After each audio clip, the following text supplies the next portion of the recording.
Are you looking for a podcast where you can hear from real people regarding their real dental drama? If so, then you've come to the right place. Join hosts Bethany Petty and Dr. Rena Kuba as we dive into the solutions we've created and the mistakes we've made while managing dental drama. Let's get started. Good morning. So I am kicking us off here because we are having a special edition, an emergency edition of podcasting. Usually we have kind of a set date and we try to make sure we can both make it if kids aren't sick and blah, blah, blah. And something happened on Friday that I'm still thinking about. And I think I'm still thinking about it because I think I made a lot of mistakes in what went down.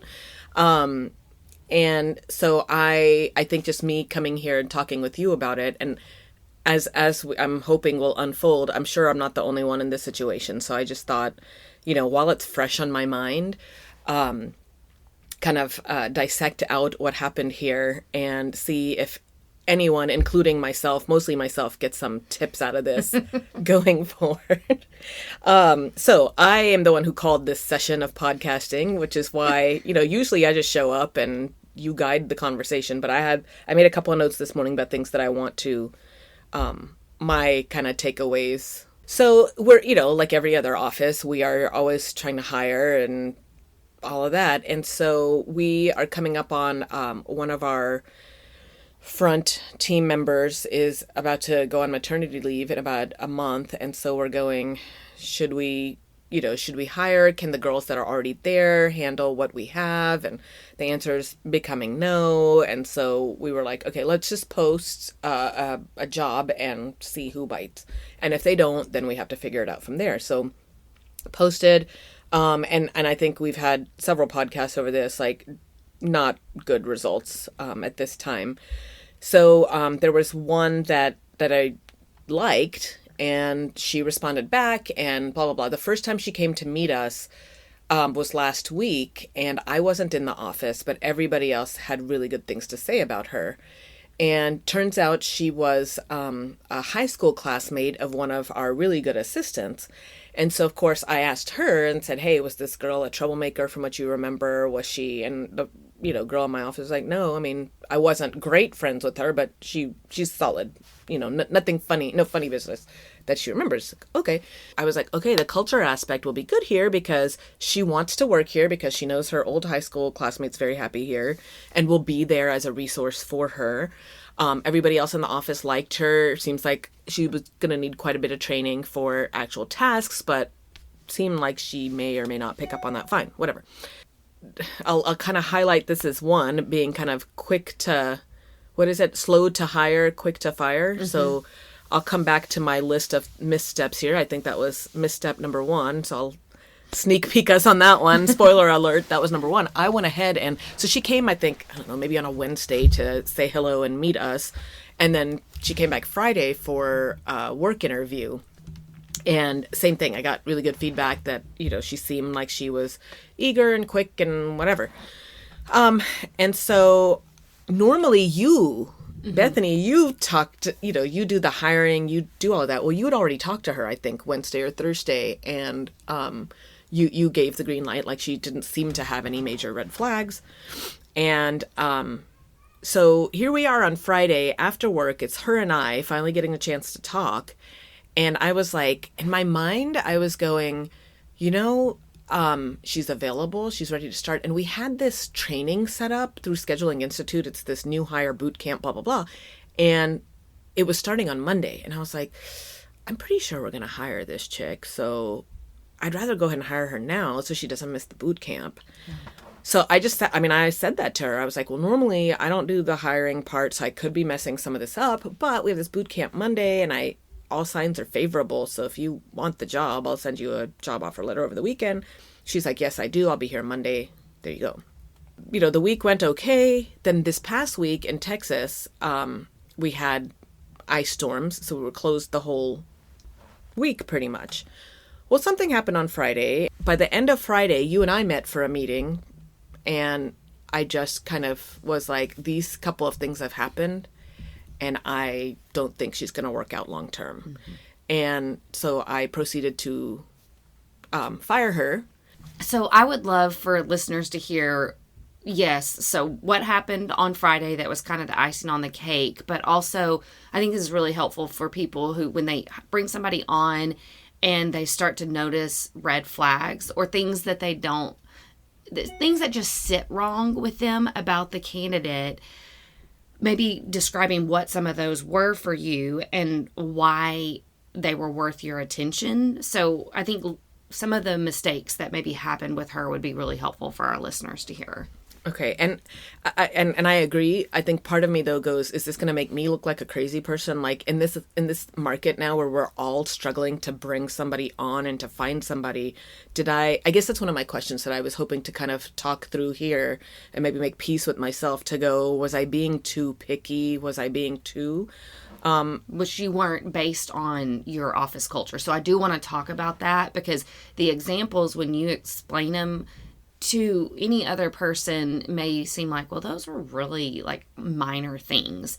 But I think based on the culture in your practice and the dynamics that are right now happening, I think it was still the right decision. So okay, so I'm going to have you come back to that. Yes. and explain. So let me just give these examples and then you tell me. And anyway, so I think even just first off, when I'm going back and forth with her, the way we do our meeting and all of that, it's a little different. So I texted her and said, well, we either can do a meet and greet, and this is the point of that, or we could go ahead and do a work interview, and here's the pros and cons of that.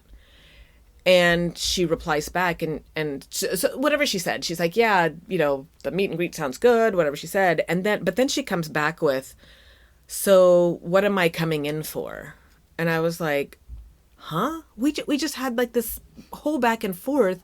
And it's one thing if I'm just like sending you all this stuff on text, but you acknowledged what I was sending you. And so then to come back and have a question, it's almost like our patients when we're like, oh, you've got this hole in your tooth, you need a filling. Okay. And then at the end, they're like, but what are we going to do about this black spot? Can you take this off my tooth? And you're like, what? Like, we just talked about it. It's a hole. It's a cavity. It needs to be filled. Like, you nodded. You said yes. You agreed. Anyway, that's how I kind of felt in this text exchange. So I think I even said that to you.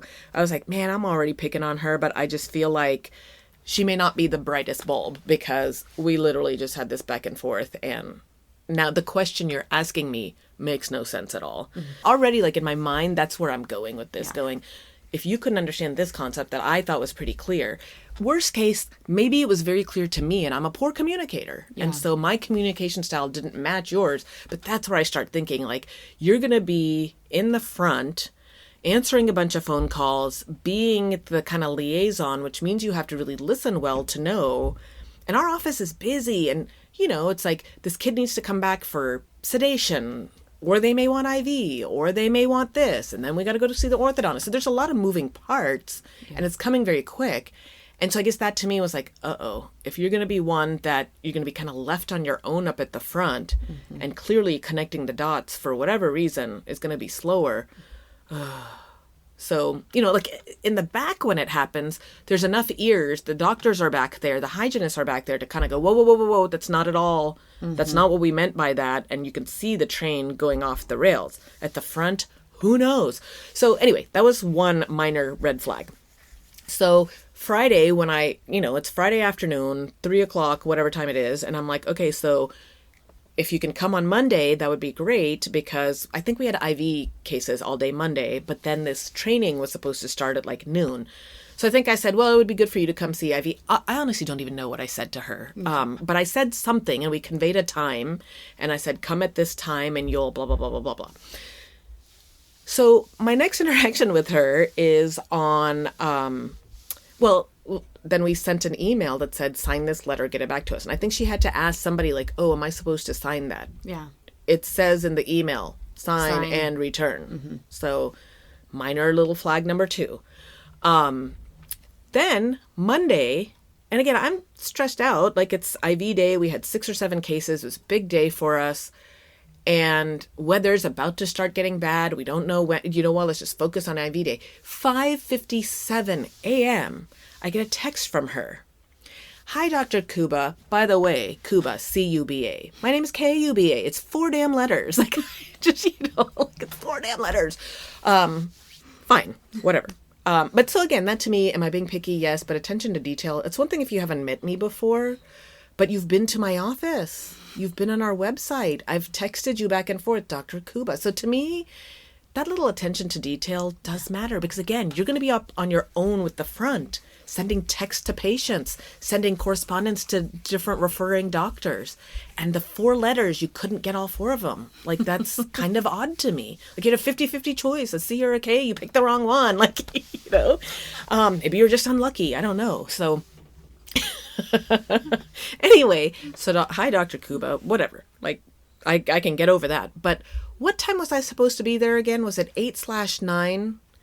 And I gotta tell you, it just flew all over me in that moment. I was like, bleep, bleep, bleep, like, are you bleeping?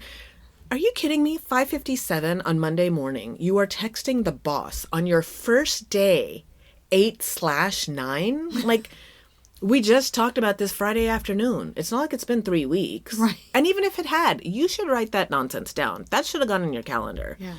I gotta babysit you and hold your hand. You're not 16 or 14. My 10-year-old could have gotten that.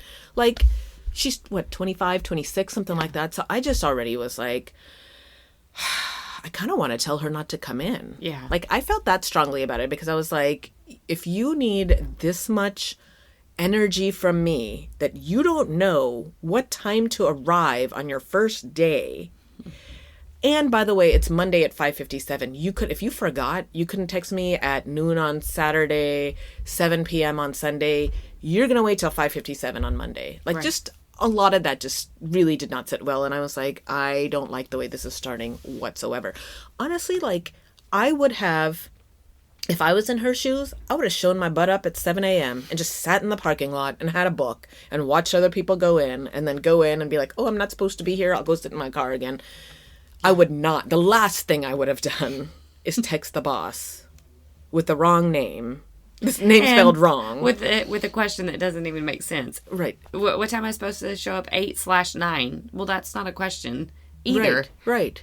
And that's a big deal. Yeah. Whether we start at 8 o'clock or 9 o'clock. Like, so 8/9. So I just, again, I might, to a lot of you guys, I may sound like the meanest bee in the world, but to me, like, common sense matters, and this is clear lack of common sense at the very least.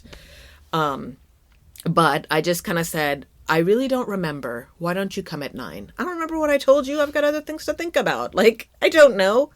And so anyway, so she rolls in whatever time she rolled in, and I think everything was fine and all of that.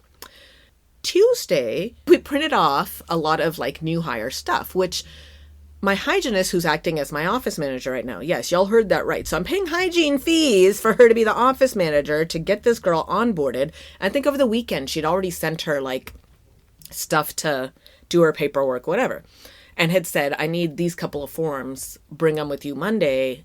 And then Monday, she ended up printing off a lot of papers for this girl and said, hey, I need you to get this stuff to me. So I don't know. Let's be fair and say we didn't ask her to bring anything on Monday, but there's a good chance we did. Yes. But let's assume we didn't because it happened so fast and whatever. So anyway, Tuesday, I'm walking by and I can just see my hygienist kind of shaking her head. And I was like, what's up? And she's like, I told her you need to come Tuesday with these forms filled out and ready to go.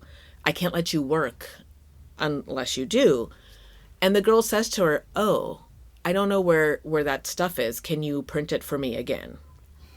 So in less than 24 hours, we give you a packet on Monday telling you to fill it out Monday night and bring it Tuesday. And on Tuesday, you don't even know where the packet is. So then you fast forward to last Monday. That's when snowstorm stuff was kind of starting. We decided early on we were going to be closed Tuesday and Wednesday because that was going to be pretty solid. I think there were 2 that finally on Thursday we were like, okay, we're going to open Friday because it was supposed to warm up and no more precipitation, whatever. Well, even school districts, I want to say 4 school districts in our area, my kids included, your kids included, I believe. Yeah. Or maybe y'all were already going to be closed. But bottom line, no, you said yours was a definitive closure. Ours, we get a message at like 5 p.m. saying schools are going to start late at 10 a.m. And then we get a message 3 hours later that schools are going to be closed the next day. So mind you, that's never happened that I know of. All these districts are wiffle waffling. Like, that's bizarre. But there's a lot of chaos then for everybody trying to decision make. Like, should we be open? Should we start late? What should we do? Blah, blah, blah, blah. And I said early on, I was like, we are going to start at normal time. Mm-hmm. And that was at like 5-ish. So this is, again, where people are thinking their kids are going to go a little bit later, and then your kids are going to be home. So I just need you to keep me informed of what you're going to do. Right. But I had two, and new hire was one of them, and then an existing one was the other one. Basically, Friday morning, I get a text at 6 o'clock from one other front desk person. So now talking about this new hire, come to find that she messages the hygienist at 6:30 and says, oh, I have a flat tire. I think we need to do a whole separate podcast for assistants. The stuff we don't believe because all of you recycle these same bad excuses. Like, how many people do you know that get a flat tire every morning? Like, or discover it at 6 a.m. Yeah. So she has a flat tire and my dad is coming to help me fix it. Okay, what does that mean? Right. You're coming as soon as you can. I just don't believe you right now. Yeah. I'd much rather you say, I'm not comfortable driving in this or whatever. But you threw out the flat tire bit and I don't believe you. So that's already annoying. Then she follows it up with a text at 7:30. Right. Or an hour later. So it was 6:30, 7:30 or 6 Yep. and 7, whatever it was. And proceeds to say, well, my tire's fixed. My dad fixed it. But I forgot to mention, she literally uses those words. I forgot to mention before that I've had a fever since yesterday. What? Yeah. Like, if you're going to lie. And I'm 101 now. I'm 101 now. Yeah. So, first of all, did we all just wake up yesterday? Like, come on. I forgot to mention. If you're going to lie, then at least lie very well. Like, I have no respect for a poor liar. Like, you better take a picture of the thermometer and you're vomiting in the bucket. I don't know, but... Or just stick with the original lie, which was the original flat tire. lie. Yes, stick with the original lie. And my dad didn't have the right tools, or the donut's not working, or my dad has a flat tire and he couldn't get here. Why don't you just follow it up with that? Like, that at least would fit the theme, and I'd know you were lying there. I forgot to mention in my last message. Okay, so if you had a fever, why do we care if you have a flat tire? Like, you're not going to come at 6 o'clock if you have a fever, right? So, like... God, so I wanted to fire her just for the lack of common sense again. You're a bad liar. Like, no, ma'am. Like, you couldn't even put forth an effort to come up with a better lie to fool me with. You got to be intelligent enough to force good lies to happen. So. You have to take some effort. That is zero effort on your part, and I don't like it. I don't like the lack of common sense there. So I'll leave it at that. That was grounds for firing for me. And so become a better liar. That is your takeaway. That's your takeaway. Spend some effort into that lie. Try. You got to try at something. You failed.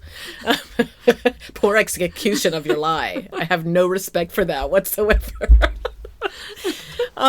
Okay, so I was like, I've had it. And then I didn't actually look at the text. You read them to me later. But when we met later, I was like, I don't like this.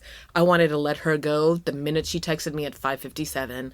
And and I think it was just that day. It was such a tough day last Friday. It was such a tough day. We were so shorthanded, so many patients, so much stuff going on. And I think I was just exhausted. And so I was like, hey, Bethany, talking about this one. And you pulled up the text. And then it was not even just, what was the rest of the text? Do you remember? Yeah, basically it said, I failed to mention that I've been running a fever for a few days is actually what she said. And I'm 101 now. Is it still okay to come in? And of course, which I am seeing the screenshot of your hygienist responding, which I know she's in the middle of patient care at this point. So she's having to respond to this person. And I'm looking at the time of the responses and I'm frustrated because I'm like, she should be with patients right now. And instead, she's having to answer a stupid question about, I'm running fever right now. It's okay to come, right?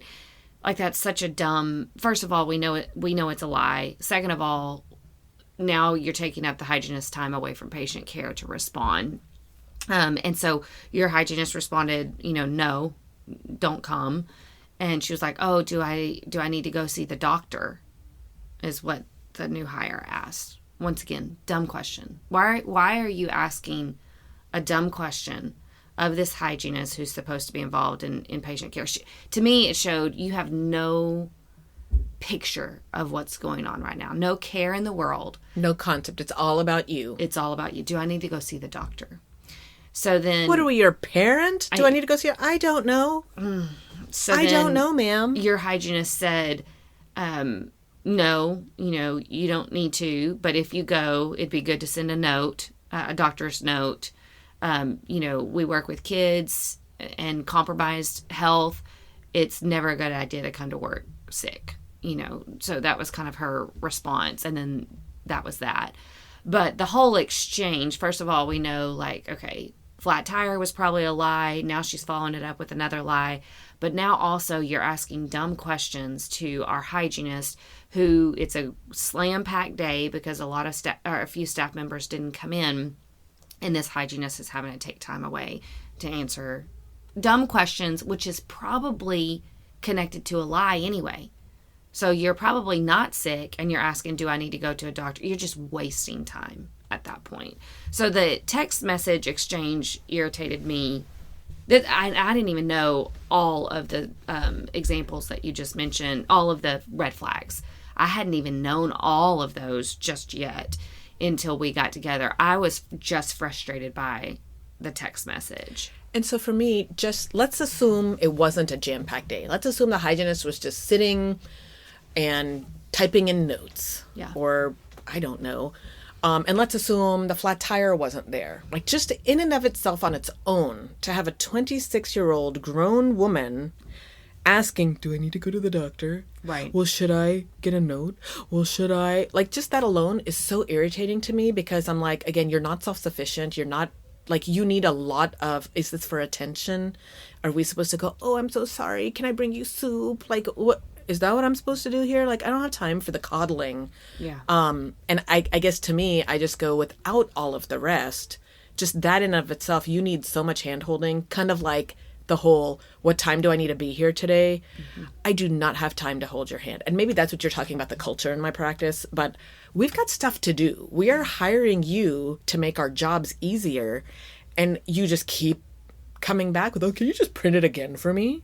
Yeah. Are you deranged? Like, that's our ink, that's our paper, that's part of overhead. Like, and the hygienist's time to print it again. And the hygienist's time, and you have no sense of shame or embarrassment to even ask. Like, that's weird to me. Mm-hmm. So all of those things to me just said, again, I kind of project that forward and go, okay, so now when I need you to do something for a patient, is this going to be about you? Well, and I think this is where it comes back to culture. So when we got together and, we talked about the text message exchange from Friday, but then when you add all of the other things in, we have to start drawing conclusions about somebody. And I think it's right and it's good, even in the client that we're in, it's right and good to draw those conclusions quickly.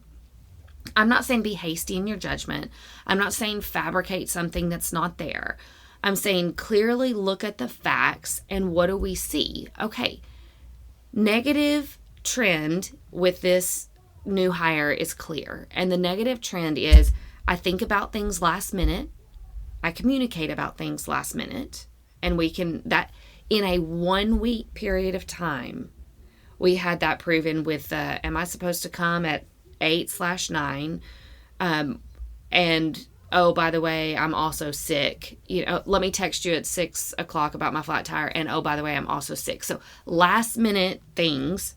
Or showing up to work Tuesday without the packet filled out, and that we're having to ask you with a packet we just gave you yesterday. Yeah. Like, that means you took no care to take this seriously. Yep. That this is what I need to fill out. At the very least, you're not listening. Like, the hygienist is saying, I need you to fill this out, and you just kind of went, yeah. Well, and I would say to me, so not being prepared, and then I would say on that particular note, to me, it's that, again, that lack of attention to detail. So we've got your name misspelled. We've got, you were supposed to fill this paperwork out and bring it back, and I didn't. You're supposed to sign this letter. You're supposed to sign the offer letter. You're supposed to pay attention to the time that the doctor told you to show up. Initially, the day that y'all were having a conversation about your schedule 2 days later. So just overall lack of attention to detail. And I think the word that we kept using on Friday was professionalism. That there's a certain level of professionalism that we do expect from your team members. And I think you are clear with those expectations. And you also, yes, do you give grace? Absolutely. There's grace extended. But the expectations are made known and your team knows what to do for the most part. So we've got somebody who naturally doesn't have that character trait. And she's got other character traits like lack of attention to detail and last minute thinking. And I would say too, just overall lack of awareness of how her actions are impacting others. So once you combine all of those things in, then you start asking the question, okay, is it going to be worth our time to invest in this person? Are these trainable skills if we'll just give her time? So that's the first question. Second question is, do we have the time to give it to her? And do we have the energy? Do we want to spend the time? Yeah. Yes. And to me, I knew both of those were no. Like, is this a trainable, coachable thing? I don't think so, in all honesty. And when we talked on Friday, I am one of the worst at saying you should fire somebody. It is my last resort. I'm like, we really need to train, coach. We need to have some more sessions, like give her time. I am very much on that side of, you found somebody that's going to show up to work, maybe, and it's a warm body, and in this environment, you need a warm body. So I tend to be more that way now. I wasn't that way before pandemic. But with this particular case, I was like, cut it. Like, let's cut it and move on, because there were so many red flags. And to me, they all trace back to a character that I didn't feel like would be successful in your practice. I didn't feel like it was trainable. The fact that we would have to say, hey, don't text questions last minute. Be prepared ahead of time. Hey, show up having done what you were supposed to do. To me, those are foundational things. Those are not trainable things. And if you don't have that, first of all, I don't think it's trainable. But second of all, we don't have the time or the energy to train on that right now. Your team has been through a lot of onboarding and training right now with different people. We're already stretched a little bit thin in that category. And now to have to bring somebody on where we're training on real basic levels of professionalism, it's just not. And the person I thought about too is your hygienist, who is handling some of those management tasks. Good Lord, if we throw somebody at her like that, where she is literally managing more of a childlike mentality, it would push her over the edge. And to me, it's not worth that. Right. So all of the above. And it's good. I mean, I'm glad to hear you remind me of that, because this whole weekend now I've felt like, the gum on the bottom of the shoe, like I was a big moron for letting her go. But that sums up why. And again, I think the other thing to keep in mind is, if she was going to be like the sterilization tech in the practice, different story. Yeah. Fine. You're going to be the hygiene assistant. Fine. Like, it's still annoying as anything, but the attention to detail doesn't really matter. Like in sterile, it does. Like, you don't want to put a handpiece in the ultrasonic, but I think those kinds of things you could probably train her on. But you're going to be at the front desk, front and center. And in my practice, it's a big spot to be in. Like, it's important that you can text properly without a typo. It's important that you can, and when I'm not seeing dots connecting, and we already have other people that we're training in the front that, we're still trying to teach a lot of skills to, but at least they come in with those foundational skills. And they've got the drive. There is a drive to learn. So even though there's some frustrating things that can be happening with both of those ladies, there is a real commitment to that position. And if we're already seeing a lack of commitment from this lady, then that's going to be very frustrating to try to train somebody that really doesn't know when to show up, forgot to bring her hiring paperwork, which was made clear to her. I know that it was. And then you're going to make up lies last minute to get out of work. Like that just, I mean, she lasted, what, a week and a half? And technically it was 2 weeks, but really it was a week because this last week we were only there half day Monday and then half day Friday, of which, her flat tire. So yeah, really we had a week. Yeah. So let's talk about the actual firing, because I think this is where maybe I made some mistakes. Maybe, I don't know. Maybe you'll tell me I didn't, whatever. So I was like, hey, can we just call it a day? Like, she's basically been here a week. Like, can we just, and you were like, yeah, I think, like, I guess you decided. And I was like, well, I'll just, because normally I have you do all the firings and things like that. And in my mind, I was like, this girl's barely been there a week. We haven't even seen her face this week since early Monday. So how vested is she in this? I don't know. I'm just going to take it upon myself to text her. Bad idea. Going forward, maybe I should never text again. But I don't know. Because, again, I feel like there was so little investment from her. And it was, to me, when you're not even 2 weeks in due to ICE, I mean, like, you're not invested as an employee. And so I agree with you. Most terminations, I would say, need to happen with a voice. Over the phone is fine. In person is fine. There's risks to both of those. In this particular case, I felt absolutely fine with you sending a text. And it wasn't like, you're fired via text message. It simply said, hey, thanks so much for giving us a try. So I felt like it made sense. There was very little time invested from this lady. But she didn't like it. That makes me feel a little bit better, because to me, I was like, well, all of our interactions really for the hiring part was done mostly over text. Yes. This is a generation that does a lot, So yeah, would I normally be the first one to text? I think just in that moment, I was like, what are we going to do? Let her go the whole weekend, bring her in Monday and be like, oh, you're a dummy for not... like all of these things, we feel like you lied. Like, what do I have concrete to show poor performance? I don't even know performance. We're not even that far along. So these are all like soft things that I'm now going, this is an indication of how you are going to perform in the future. And I don't like it. It doesn't fit with what I want. And I don't want to spend the time and energy on you. How am I supposed to tell you that live? Right. Or then do I punt it to you and say, hey, Bethany, call and fire this one? Well, it's the same thing. Now, what are you going to say to her on the phone? And I'm sure you would have figured it out. You would have just said, oh, it just doesn't seem like the right fit. And you would have made up stuff. But still, to me, it was just like, it seemed like the easiest way to nip it in the bud without having to be rude to her. Right. And tear her down or make ourselves look like, we were tearing her apart. So we did. Yeah, I said, just wanted you to know we're not going to, proceed with your probationary period. Thanks for giving us a try. Now, I try to put myself in her shoes now and go, yeah, rejection doesn't feel good. And yeah, you're going, what the hell?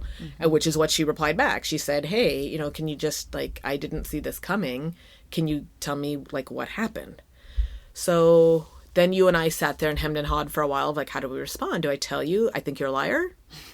Or do I say, I think you, bad liar. You put no effort into your lie.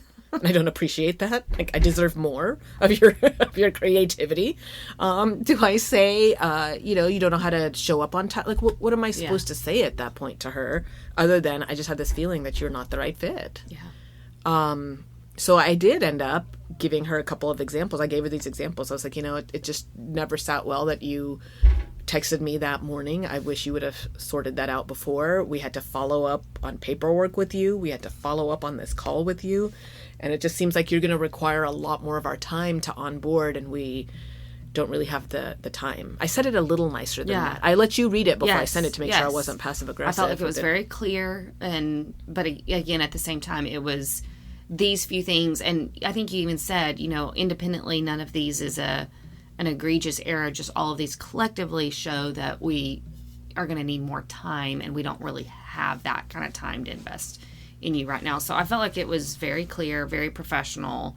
And she asked for the reasons. You gave the reasons. And they were not fabricated reasons. They were the exact examples we've just talked about in this episode. So, yeah. So her response back at one point was, like, she sent 2 texts back later that evening. And so you could just tell, I mean, like, I probably ruined her evening, obviously. And I guess that's common sense on my part that obviously I'm going to, but again, I just didn't think she was that invested. Like, we haven't even met for a week. So that's me being a dummy. And she replied back with like, oh, well, I was just double checking the time. Like basically like I was good to double check what time I was supposed to be there. And the paperwork got put on somebody's desk. Again, no accountability. Or no problem solving. Her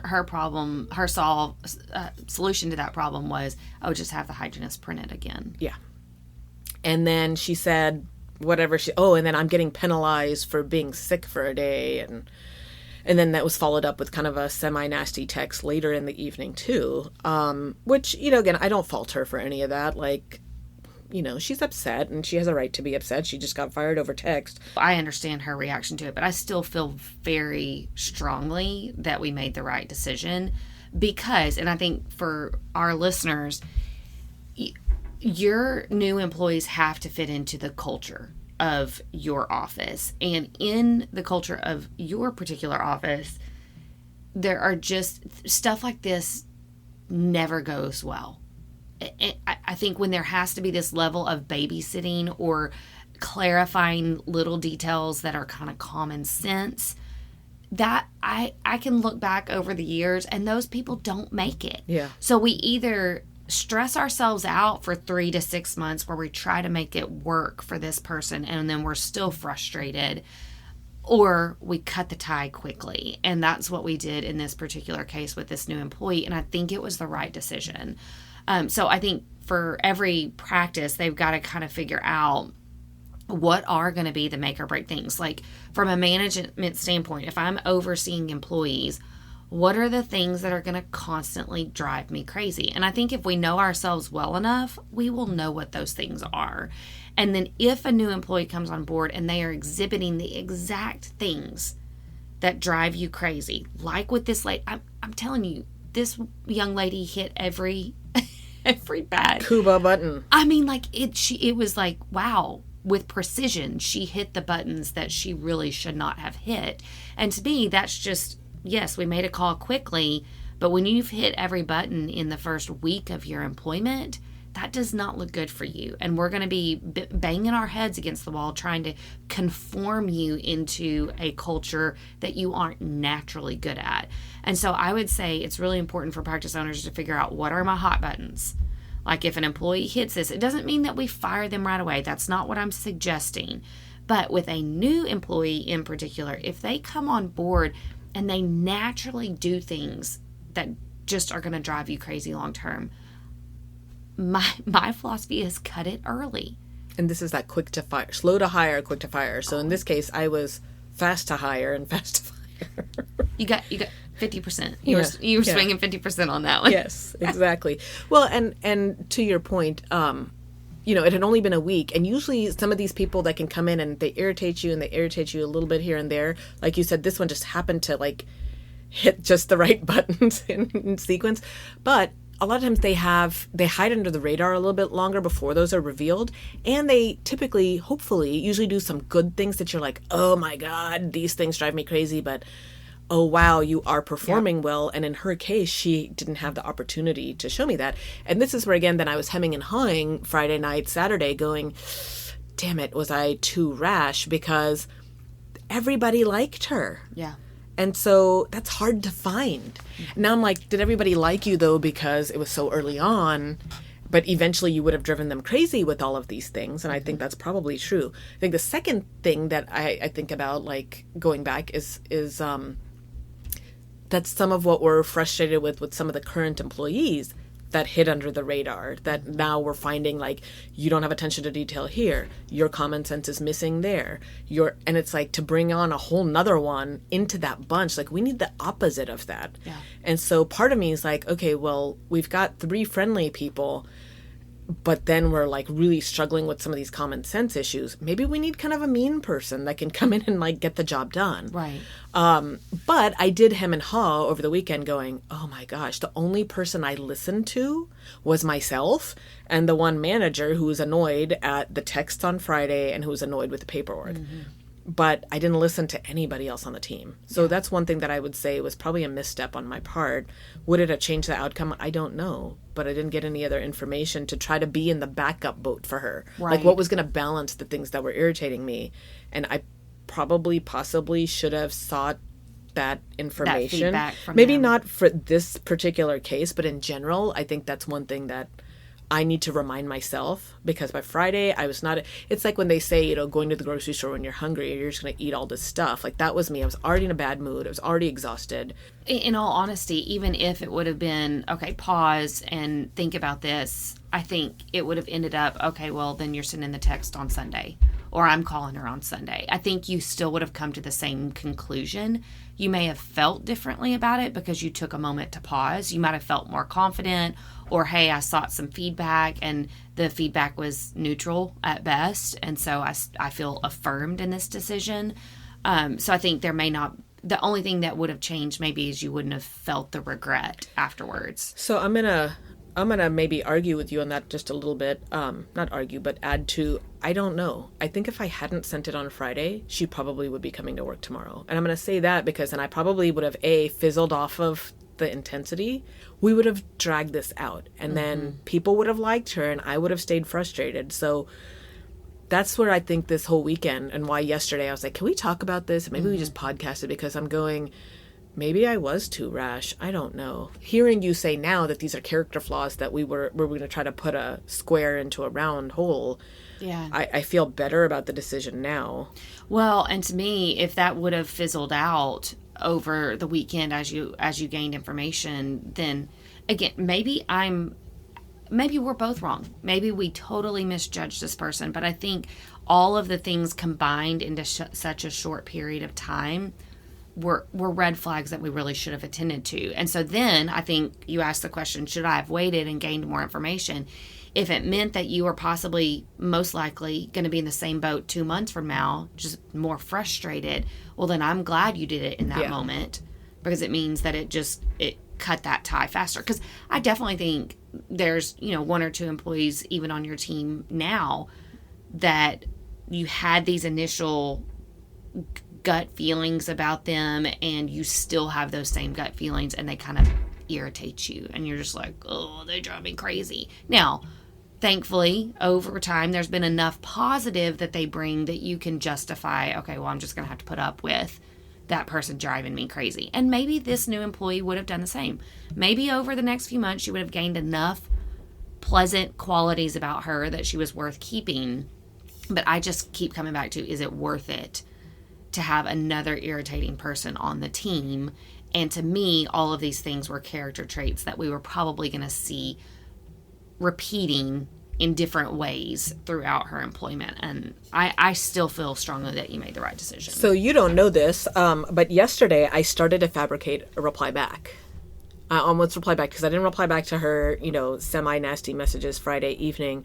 But yesterday I started a reply back and I was like, hey, good morning. I didn't mean to upset you, but really it's kind of about timing. I could just tell you would need more help from us, and we're just at a point where I don't have a manager. And so to do all the follow-up with employees, and I came so close to then I was like, I'm just going to hit send. And then I was like, well, no, I'm going to send this to Bethany to see, but I know what Bethany's going to say. So I'm just going to hit send anyway. Like I'm having this conversation in my own head, like a crazy person all morning yesterday. And then ultimately I was like, what is that going to do? Like, is it going to bring more closure for her? Right. Like, is she going to sit and go, yeah, I kind of do need to be followed up a lot. Yeah, I kind of was, like, no, she's never going to. So I'm like, again, it is what it is. And I do think it is about the timing. Like I don't, because then you go back and say, well, was it a stupid decision to hire her? Well, I don't think it was a stupid decision to hire her, even quickly. I don't think so, because we did see a lot of good things that we liked. I think this just boils back down to the timing. If I had stronger people in my office that I didn't have to already be doing so much babysitting with, then this one come in and we all babysit her and then get her up to speed, and then Right. she irritates us, but she produces some good things. And I think she had every capability of being a contributing member in some way. Right now we're dealing with so many other babies. Like, I didn't need one more infant in the room. Yeah. Like, I don't have the bandwidth for that. So did I miss out on a potentially good hire? It's very possible I did. Yeah. It's very possible. If anybody needs a front desk person, you want this girl's number. I mean, she'll be a star in somebody's office, just if you have a little time to babysit. Just make sure you text her all the times you need her to be in the office. And maybe don't just text it. Maybe leave her a voicemail, too, because she doesn't always read, Yeah. So maybe just send the taxi to go get her. And Yeah. On that note, just don't call her. It's okay. Oh my gosh. Well, thanks for chatting through it with me. Hopefully just hearing somebody walk through the process really close. I mean, this is 2 days after the termination and you're still kind of working through the details. So hopefully that's helpful for all of those who have struggled through this before. Once again, you're not alone. Thanks for joining the conversation today. We hope that you are comforted in knowing that you are not alone, but we also hope that you're walking away with some really great tips and tricks to try in your practice. We value your feedback, so please take a few moments to rate and review the podcast. Finally, we want to make sure that we're covering the topics that matter to you. So track us down on Facebook, Instagram, and Twitter, and let us know what topics you want us to cover. As always, please know that we are rooting for you today as you manage your dental drama.